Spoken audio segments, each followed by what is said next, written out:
Alrighty guys, we're sitting back there with Greg Moss today. The first video we did together was absolutely sensational. I appreciate all your guys' comments, and Greg's got a lot of wisdom and he's happy to share it, so we're here for round two. How you been, mate? Yeah, pretty good, mate. I've been travelling around doing a bit of coaching, been over to WA and down in Vic now, so Yep. it was a good time to catch up. So how old are you? 61 I just turned, so yeah, I'm in that age where I've only got a couple of years left, I think, and then it's time to go fishing. Yeah, cool. So I've noticed like the start of this year, you've been pretty active coaching still, you're getting around a bit. Yeah, definitely, and like I had the motor park, so I was trying to, you know, carry on from there because there was a lot of little guys. Like it's all right for sort of Henderson, Byron Dennis and all those guys that were there for all those years that are sort of moved on now to do their thing, but a lot of little guys that I haven't finished the job with and stuff like that, so I just want to keep going and take them up to sort of that same ability before I pass it in. Yeah, cool mate, yeah, perfect. So I guess the theme or the topic of today's talk is going to be more development from kids, beginner level and up, but we're going to cover a whole host of things. Okay. How's Jett season been so far? Oh, brilliant, mate. You know, like people talk, oh, win every race and that, but no one's ever won every Supercross race, mate. It's a lucky thing. It's a tight thing. There's, you know, 5 guys going into a corner here and there, and that's so no one's ever going to win every race, so to speak, at that level and stuff like that. But he's winning the championship. It's his first time in the class, so you know, it's brilliant. Yep. So there was a lot of talk online, criticism here and there, that he couldn't ride mud because he did have a few bad performances. You wouldn't call them bad, but subpar performances in the mud. Yeah. Was that anything to do with technique or? Oh yeah, a little bit. Like his vision seemed to be out. I think he's trained his vision to see so fast through things, and like the mud was slowing him down a bit, so like his vision was working ahead of where he was, and he had to come back with it, and the front would stick in a little bit and everything. So basically probably should have rode a bit of mud before the mud race and he would have been fine, I think, you know, but just coming from travelling so fast to a track that was holding up his speed and then adjusting everything to it. But like, could he ride the mud? Yeah, fine, yeah, fine and dandy, you know. Yeah, the internet is a harsh place. Yeah. Do you think he ever rode mud on a 450 before those races? Oh, maybe at home, like Dad would have, you know, definitely got him out there doing it, but I'd say no, not Supercross mud training, no. So, pretty easy, you know, so yeah, so it was like a training day learning how to do it, and you notice the next one he was way more rhythm and way more faster as he did it. So, any changes from the start until now that you're noticing? With the mud riding or with? I would say his technique overall the season, Supercross. Not so much this year, like a lot. From the 250 first year to the end, there was so much, you know, like we had to get it, like even helping Darren with it, to get his front down a little bit further on jumps and correct that vision because he's trying to go faster and taking little shortcuts with his eyes and everything. But no, Dazza knows what he's doing and everything's developed up, and mate, he's like a veteran now and still only a kid, you know. So yeah, no, he's perfect. Yeah, cool, awesome. So, well known, Jett's got incredible speed on the bike. Yep. Something you've always told me is that skills come before speed. Oh, just development with any sport, mate. Like I think I mentioned it in the last one. It's the only sport you don't go to coaching. Yep. Right, and it's such a physical demanding sport. So imagine the dad of a kid that's going to play World Cup soccer. Just the exercises he'd be doing in the lounge room. Right, like how to kick the ball, do it and all that at that very young age. Well, what I've found is basically you'd know yourself. Now, all my riders that I've liked the 3 things, which is they smile when they ride, like they enjoy it, they stand correctly on a motorbike, which Jett is the best in the world at, and they listen to their parents, right? So their parents can become their coach. Right, so then the parents have to listen to me to understand the sport and do all that. And I'll take the credit in that, but it's actually the parents then that learn what they've got to develop in the child for the next stage, the next stage, the next stage as they grow and develop in the sport, just like most other sports. Instead of having that sort of dad that takes him to the track and says, come on, try harder. Like, hang on, mate, he's doing dog paddle in a freestyle race. Yep. Right? That's not going to work, is it? Yeah, no. You know? So the rider's got to have the desire, the discipline comes from the parents. Well, they've got to love it, mate. Just like, yeah. Yep, exactly. You know, it goes through those stages, and you get that best team wins. Yeah. You know? Yeah. So what is the ideal age to start that development process out for motocross? Oh, it'll change. Yeah. Okay, like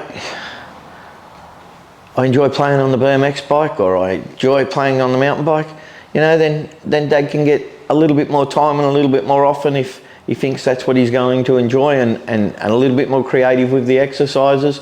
And then while other things are on, like he's starting to enjoy water skiing or something as a young age, well, if you think that he's going to eventually be motocross, then you can sort of design some of the water skiing or whatever you're playing with, or BMX and stuff, to relate to the skills that will be required in motocross as they get older and stuff like that, and you're continually developing their child.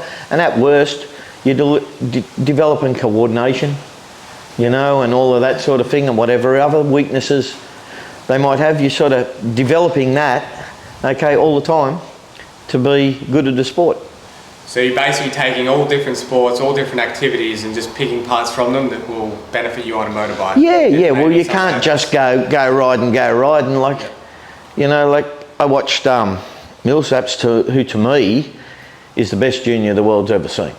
Yep. Right? Like, and just to talk to him at 13 and 14, he was like a veteran of motocross, and I've been the top tradesman for 100 years, and I'm pretty bored with my job.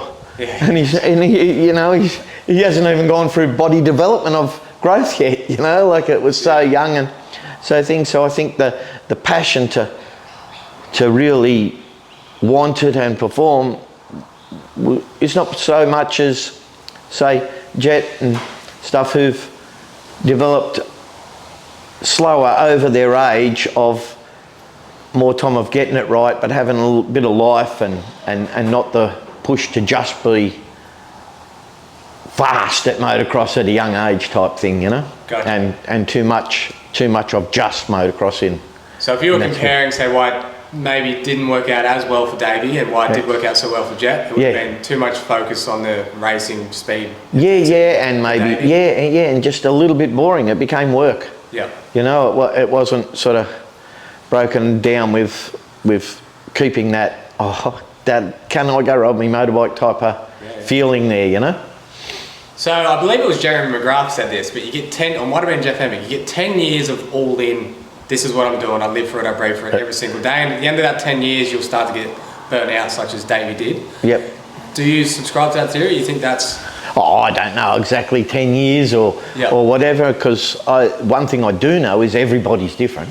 Yeah. Right? So even, doesn't matter what you're talking, you know, like you could go to the AIS, you know, and they could tell you need 8 hours sleep. Why? Because one guy worked best with 7, another guy worked 9, so the average is 8, so everyone needs 8. Well, that's any fact that any of them are giving you. So they know their children, you know, and they've got to understand why they're telling them that, and then try to work out what's best for my kid and all that sort of stuff as they're doing it. Because, like I say, everyone's different. So you've got to understand like the goalposts and then sort of see where you are between them. And exactly. And, you know, and that's why the parents are best coach. Yeah, gotcha. So do you think the Davey Millsaps way, which was full in, intense, everything from a young age, could have worked in a different kid if he had that, like a little more desire and didn't get burnt out? Or is it kind of inevitable if... Yeah, probably not overly. Like you listen to Villo's interviews there, and he sort of didn't enjoy it, but it was a job as much too. But they both got to the top. Yeah. You know, so it's a fine line. You know, but I think Villo was never going to ride as long as Chad Reed.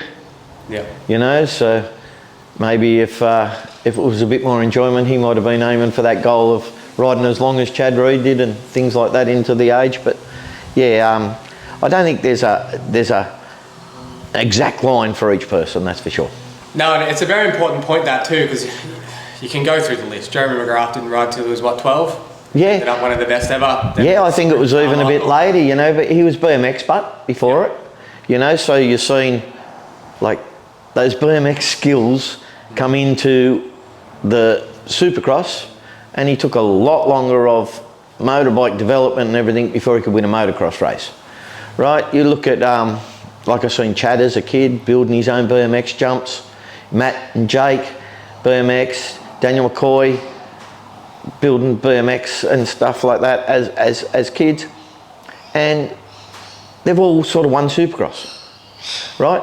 Then you look at all the other top motocrossers, like guys that are unreal, Gibbsy, Waters, all those sort of guys. Well, they've never won a Supercross race, right? But they didn't play on a BMX bike the same, right? So there's just a quick point of what I say about development. Yeah. You know? You definitely see a link between BMX skills and motocross? Oh, it's the closest. Closest? Yeah, it's the closest. Like, you could talk anything. Like, you go on snow skiing, right? Okay, if it's icy, you dig the edges in. Yep. Well, if the ground's skaty, you dig the tyres in. Dig the edges of the tyres in. Okay, if it's nice snow, like whatever they call it, I'm not into skiing, but I watch it to learn these sort of things. Then they'll lean in with it, just like a rut, and I can learn their rut, shoulder balance and all that sort of stuff, and I can pick up more from the sport from watching that sort of stuff and in individual sports and everything, and trying to learn more development than anyone else will know, you know? Yeah, gotcha. Yep. So you mentioned you'll watch it and you'll study it, other sports, obviously motocross. Yep. What's the benefit in doing that? Watching the other sports. You're just studying in general, like just for the average person at home. Because to me, because you're playing AFL, right? Okay, first lesson. How do you kick a ball? Right? Well, you need to learn that first, and then all the different ways to. And I don't know AFL, I know rugby league, right? And then you've got to go. The next coach is showing you something a little bit different and a little bit better and all of that. Okay, well, who's going to teach them that in motocross? Right? Well, that's what's wrong with our sport. Yeah. And that's why my job has just been so easy. Like, I haven't had one that's had those things. Okay, you were one of the later ones to start and you still went pro, right? But you loved it. You're like, okay, your mum brought me to, she understood what she could, and then took home and did the little lessons and stuff, right? But then, now that you're coaching, you can't remember all of that, right? What you can remember is, this is how it's got to be done. Not, hey, when I was a 6-year-old, okay, Mum told me to put this foot in front of the other one before I walk. Yeah. Right? So that's the part that's missing with the younger development of riders coming up to the top, and you've got to start from, this is how you hold the football. Gotcha. You know? And they don't do that. So what are the 3 to 5 hold the football things that you need to learn in motocross from day dot? Number 1, stand correct. Yep. Like nothing. Like there's no way I was interested in a rider to go pro, whether it be the 50 of Jett Lawrence. Why did I pick him? He stood correctly. He was slow. There's nothing about his riding, but he stood correctly. Right, we're off the mark. Okay, try and get the other kids to stand correctly. Yes. Okay, some might take 2 years. Right, now we're going places. But if they don't stand correctly on the motorbike, they're going nowhere. Like, they might end up super fast, but once they get to the top level, everyone who's going to beat them stands better than them. Yeah. So it's over. You know, so you've got to sort of, number 1, stand correctly. Number 2, okay, is probably feel in my controls. Yep. Right? So, is your front brake your best friend? Right? Your back brake. Okay, now, so starting off, people will pull in the clutch because they'll stall it. Right? Well, hang on, hasn't the car got an ABS system? Right, so no matter how hard mummy pushes it in the car, it won't skid. Right? Well, can your foot do that yet? That the ABS system does, or not? Right? And feel of the front brake of, you know, like just a light drag. So say for imagine you come in and you grab the front brake as hard as you can and it skids out of control. Right? Did you just go, oh shit, and shit myself and let go of it? Or did you let it out a millimetre? The wheel started to only skidded 2 inches and it started to turn again, and then you already put it back in. Yeah. Right? Well, if you haven't got that development, you're not going to be the best. right? And so you've got to build up all of that first, okay? And then when you've got all of that, you know, that's when it's time to where the training and all the rest of it can become more important. Yep. But until, if there's anything wrong with your skills, okay, so what basically, probably the worst thing to say is, you got 20 guys in the final at the MX Nationals in Australia, right? Mm-hmm. Okay. From 5th, say, just as an example, that would vary, to 20th, they're going to try harder. Mm. But they don't know what's wrong with their style. Yeah. Right? Well, they've got no hope. Yeah. Right? They've got no hope. Okay? They have to know what's wrong and fix it. Mm-hmm. Right? Because they might already be fitter. Okay? They might already be stronger. They might already be... Everything else is better, but they don't know what's wrong or which part of their body or which part of their controls or which part isn't good enough. Yeah. They're holding the hammer in the wrong spot. Hang on, you've got to hold it here and stuff like that. So to me, getting all of that to at least a very high level or to the point where you're going training, I'm not there, you're training with Matt. Yeah. Right? But you can see those things in Matt, right?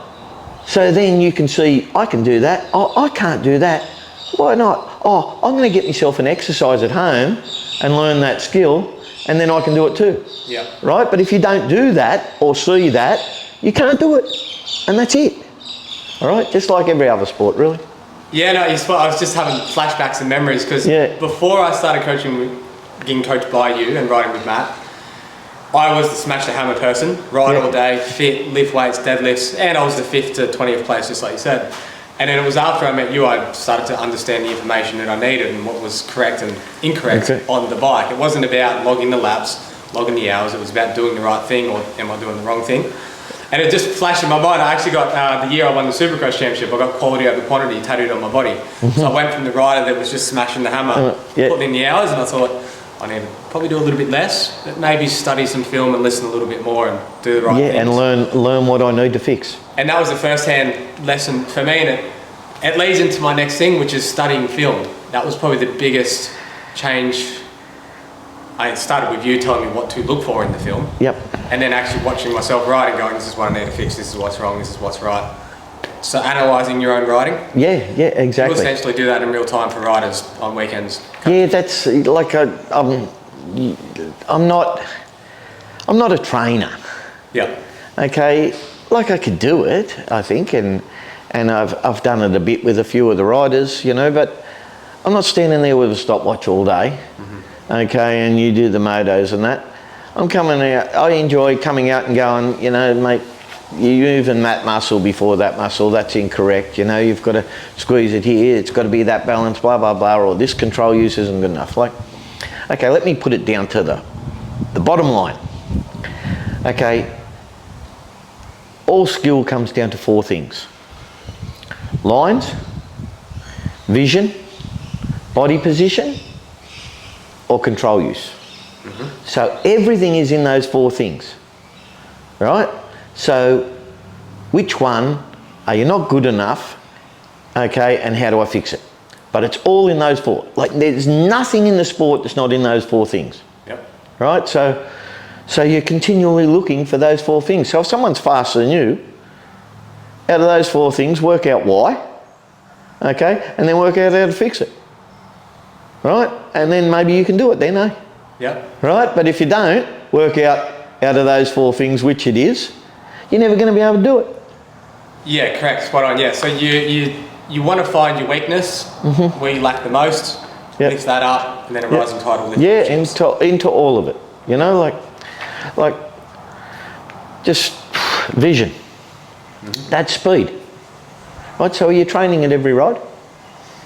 Okay, are you trying to get it better and better and better? Do you understand it fully? Like, just because the coach said, look as far ahead as you can, do you know exactly what he meant? Mm. Right? Or if not, if not, how are you ever going to perfect it? Right? And that's why my job, honestly, to me, that's why my job's so easy. Gotcha. Right? You know, because people don't understand exactly how they've got to get that vision perfect and faster. Okay, and like sometimes it could be so easy. Like imagine you've got the fastest rider come around the corner with his eyes, right? Well, why not take your kid over and show him? Hey, look at his eyes coming out of the corner. Do that. Who in the world could coach better than that? Right? Just do that, son. Go around a bit slowly and do that with your eyes. Yeah. Okay? How can you get it better? Yeah. Right? Well, how many parents do that? Yeah, it's a great point. It's kind of amazing. Like, and that's all parts of those 4 things. Yeah. Right? It just starts there. Yeah. Like Darren Lawrence is my best ever student. Right? 4 months discussing the left foot. Right? And used to hit me a bit, but he would tell me what sort of ground they were training on. Yeah. Right? And then he'd have all these videos of Chad Reed and Villapoto and that, and using their foot, and these are the exercises I think, Mossy, and what exercises other than that should I be doing with them for this left foot? All right? And then I'd do it all, and then he'd go, well, how come these 2 guys that are the top riders are different in this spot? Right? Well, that's Darren studying the sport. Gotcha. Down to those 4 things, look at his kids now. So would you almost say, we say a desire to ride, but would it almost be more a desire to learn?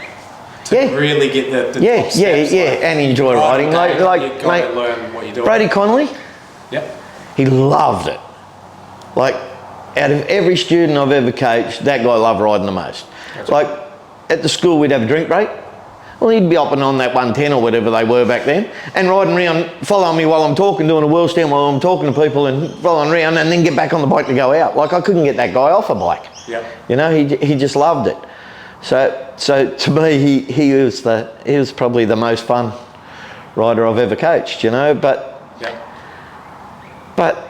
like passion for everyone, and everyone's different, you know, so it's just a matter of, put it this way, if the kid doesn't want to ride, then he's probably not going to go very far, is he? Yeah, you know? Yeah. And then a correct coach giving the correct information and a desire to learn, and exactly. And off it goes. Yeah, and that's really the parent's job. You know, like, I totally wrecked it with Jake sending him. Like, Jake won the Aussie title, like, I think you're 16 when you first turned senior. So he was 17, and by near the end of the season, he turned 18. And he won the Australian Pro Light title. Well, then he went to America. Who am I living with, Dad? Oh, I don't know, mate. They're going to pick you up at the airport. Right? Well, that's what ruined his career. Gotcha. Right? Like, he came out first race and was first Supercross race only at that age, and he was second till the 3rd last corner. Well, that was like his best event. Yeah. Nearly, you know? Yeah.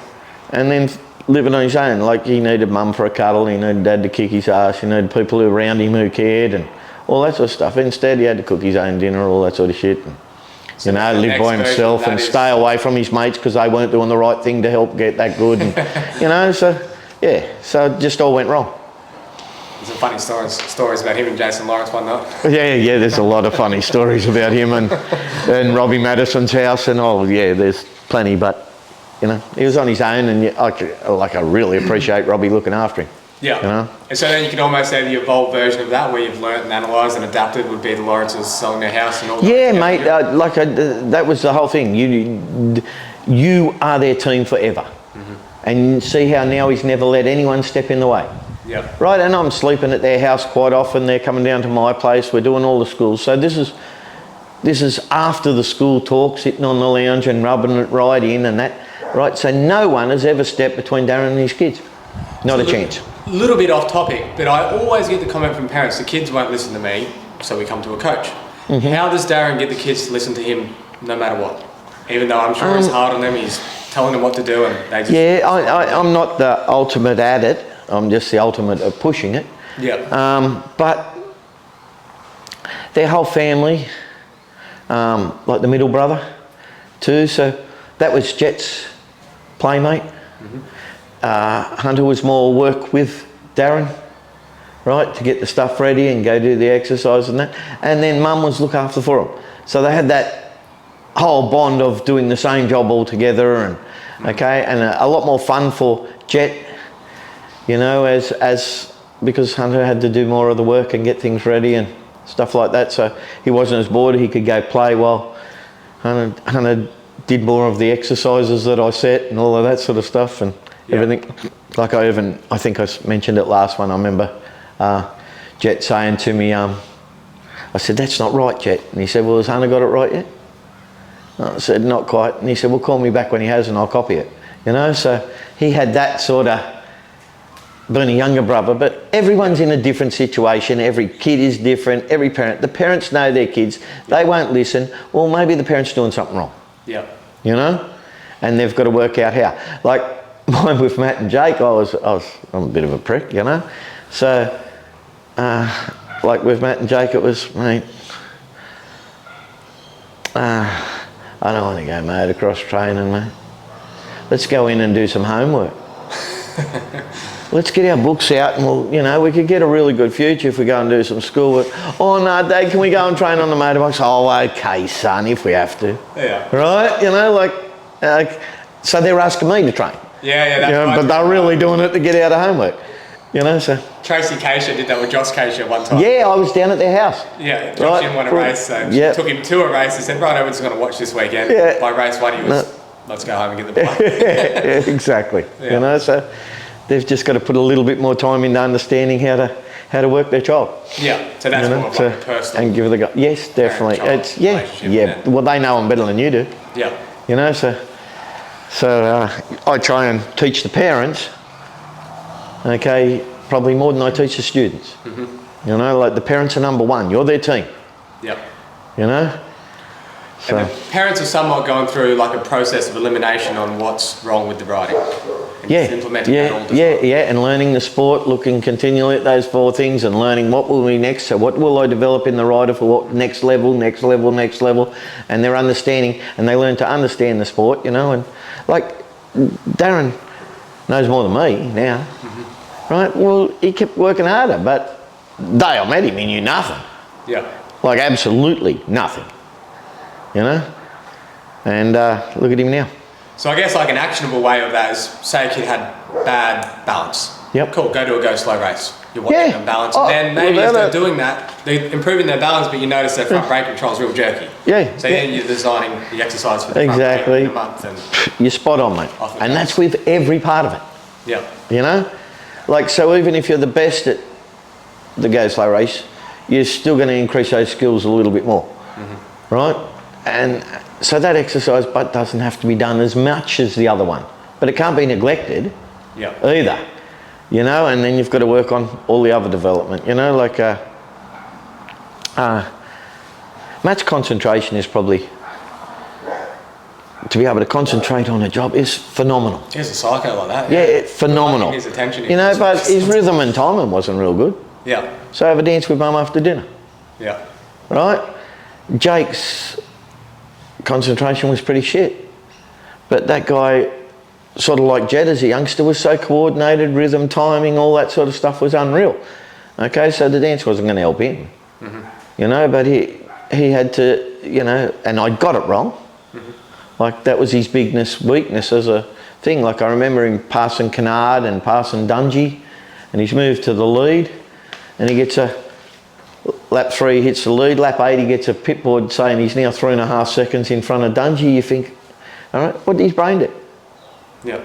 Like before that he was going, what line, how fast, what line, how fast, what line, how fast. Gets a 3.5 second pit board in front, and now he goes, hey, I might win this. Mm. Right? And he loses concentration on the job he had. Okay, so that was his biggest weakness. So where you going with that even, how's running around the block going to fix that? Yeah. Okay, how's picking up another brick? How's in going to the gym? How's dancing with your mum? How's any of the other things going to fix it? Maybe he should have just been given more jobs at home and had to concentrate on them until he got the job done, you know? Yeah, absolutely. Yeah. No, I couldn't agree more. Yeah, there should be like a big wall between off-bike training and the art of riding a motorbike. Yeah. The two just, they don't, like, there's being fit and there's being strong, and then there's knowing what you're doing on the bike is proper and correct. And they're just two different. Yep. And I think the younger they are, or the less their ability, the more important that is. The higher the ability, the more the training type of thing is important.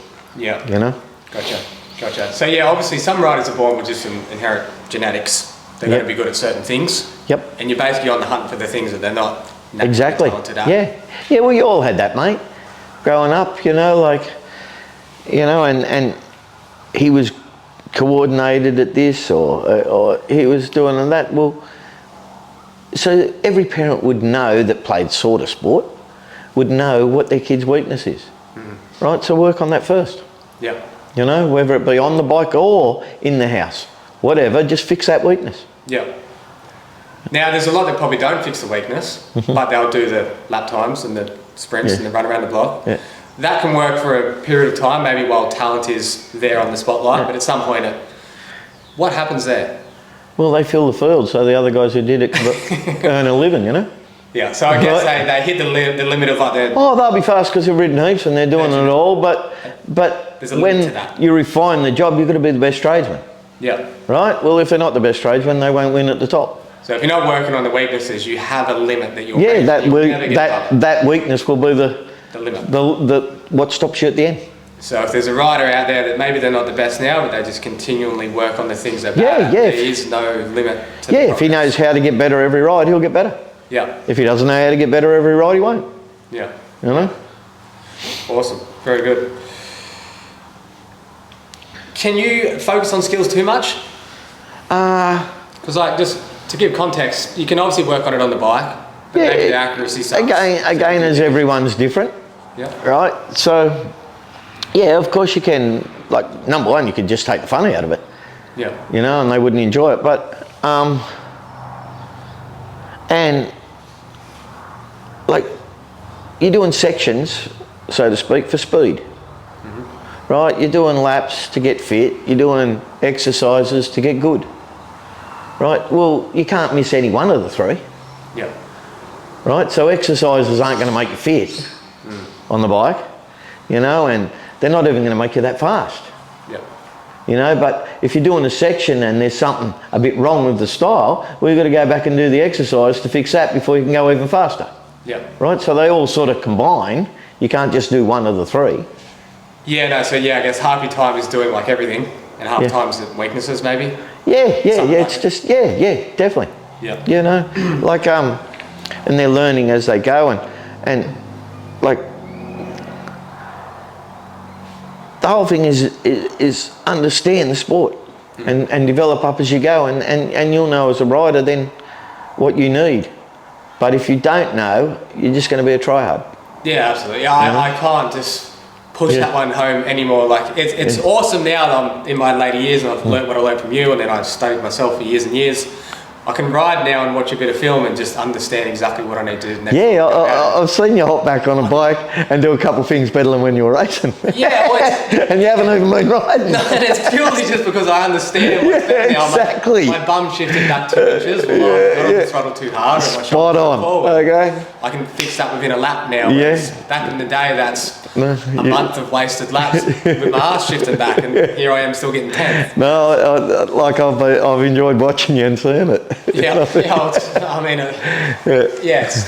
it's right there for everybody to do. Is probably the frustrating bit. Like, understand what you need. Yeah. You know. Yeah, for sure.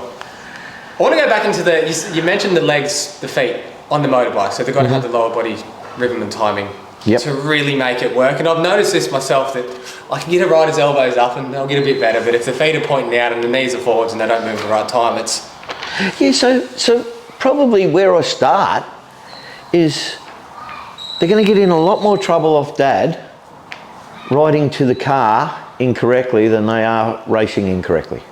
Yep. Right? So if your toes are out riding to the car, you're in shit. Put them in, learn how to hold your knife and fork properly. Yeah. Right? Otherwise I'll feel like chopsticks, idiot. Right? Yeah. Don't chopsticks feel like shit to you? Yeah. Well, there you go. They can't be hard. Boone's Chinese are unreal because mum told them how to hold them properly, eh? Okay? Right? So turn those controls, turn those feet into the knife and fork so you're so used to it and so comfortable of doing it correctly, and that's natural. So then when you're on the track, I don't have to think about that. Yeah. That's all happening. I can concentrate on other shit. But if you've got to fix that, you're concentrating on that while you're out in the track. Yeah. You know, so I really get upset if when they're going slowly, They're not trying to do things right, or playing even extend it, because your parents expect you to do some wild shit out on the track, eh? Right? Okay.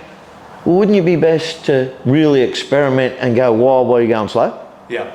Right? And play a lot further, so if it goes wrong, it don't hurt as much? Yeah. Well, I want you doing that then, eh? All right? Yeah, I mean, it's good to hear a bit of old school discipline there, like just get it right and do it right. Yeah. I'll just say personally, like I obviously get asked to coach some people, and I'm like, you know you need to have your feet in, and I'm watching you ride with me out. Like, why isn't that fixed? Like, it's not, you're not so much reinventing the wheel of all whiz-bang techniques and different things, it's just... No, so I'm not that person riding on the track, put your feet in. I'm that person, you ride to the car and they're not in, you're in shit. Yeah, because why not? Right? Like, why not just you're going slow, so concentrate on it now. And then get it natural, so when you're going fast, it's natural. Yeah.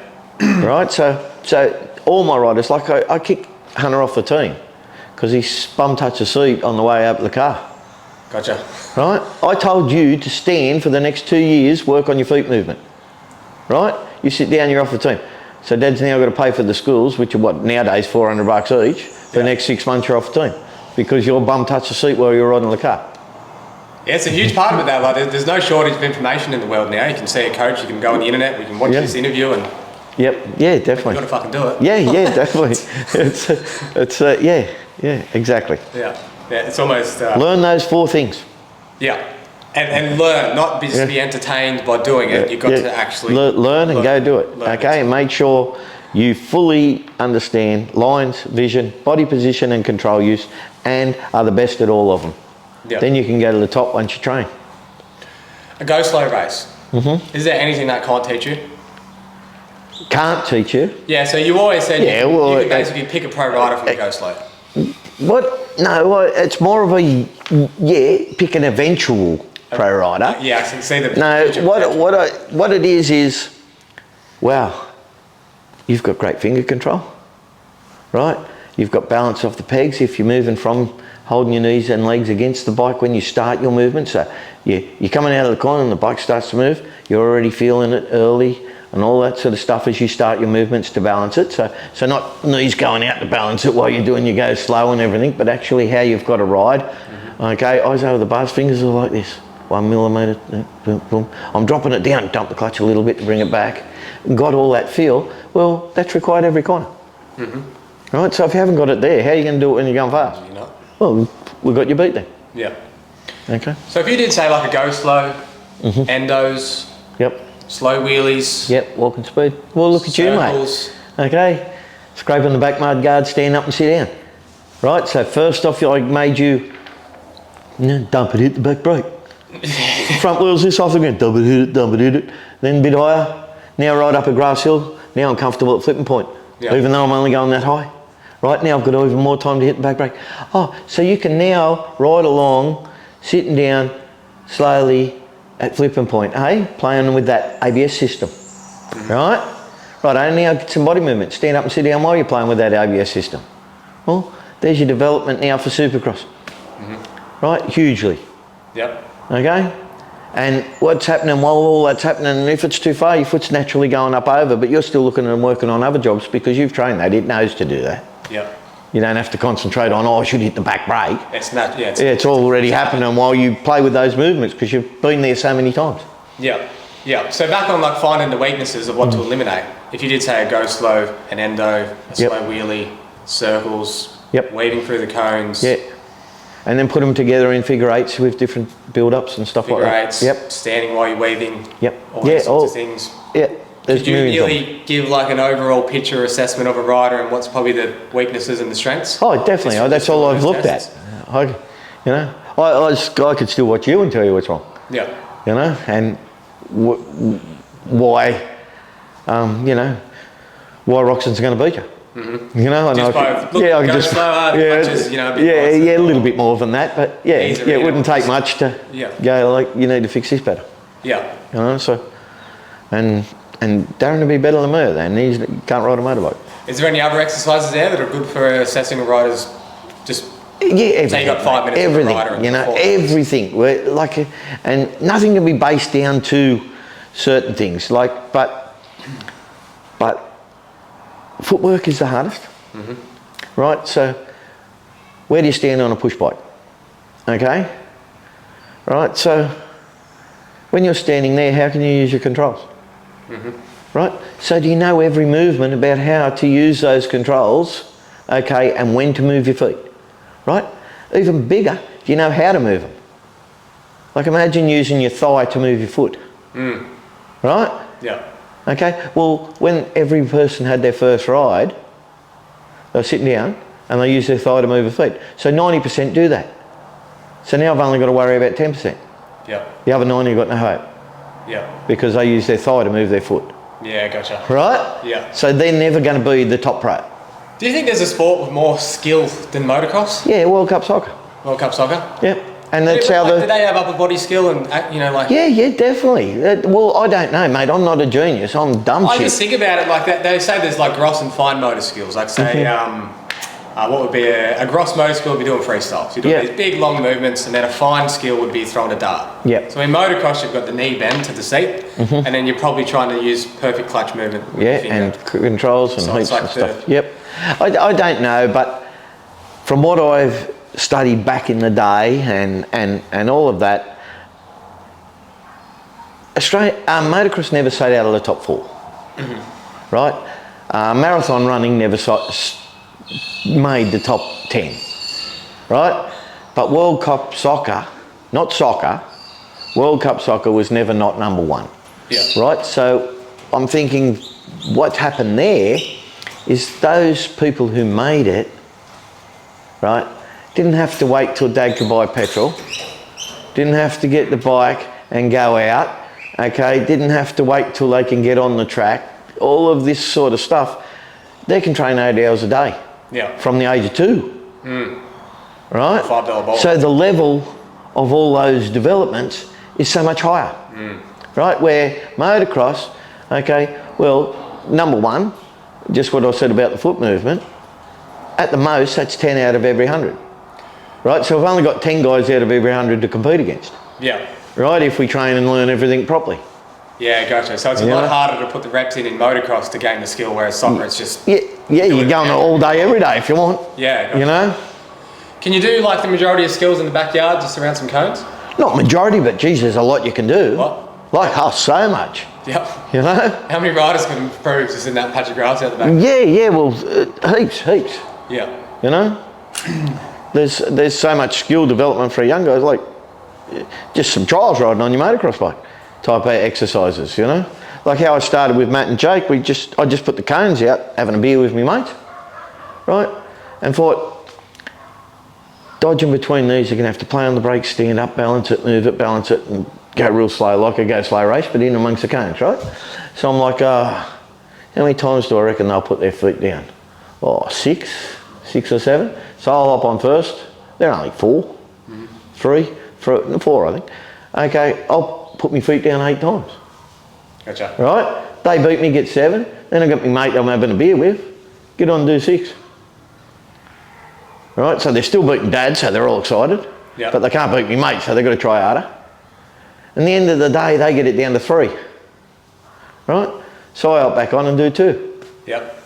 Right? That's our day of balance and skill, play in the backyard while we're having a barbecue.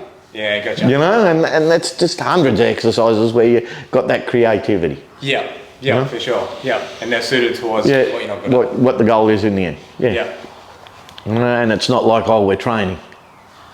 We're just kids playing Yeah. with Dad and stuff, you know? Yeah, even Chad Reed said it the other day. If there was one thing he wished he could have done more as a kid, it was more play skills, more play riding. Yeah. And he's doing that now with Tate and Yep. Yeah. I think I heard Darren say that as well. Yep. No, definitely. Awesome, mate. Is that all cool? Yeah, anything else? Mate, yeah, no, sorry to hear about Pop, mate, and like, I'm stoked to see what you're doing for the sport and everything now, and trying to build it up, and I've seen you trying to help clubs even and stuff like that, so no, it's really good to see you're still going with the sport and everything you do, and best of luck with it, mate. And I'm only a few years away from getting a boat and going fishing, and and I'll be able to, when they aren't biting, I'll be able to put you on and have a look at you. I'm going to get as much information about Parental as I can before then. Yeah, cool, that's fine. Yeah, and no, I appreciate that. It's funny when you were saying the discipline before. I was thinking about my grandpa. He was a classic for that. Like, my dad was ever late for work when he was a kid. He'd just pull up out the front and hold the horn for 10 minutes, 20 minutes. And it was, you're doing it, you're here on time. Just as you mentioned. Yeah, times are changing, aren't they? But all definite, mate. No, I appreciate that, mate. Awesome. Pleasure. Fantastic. Cheers, bro. And I appreciate your time. No worries at all. Legend. Thanks, mate.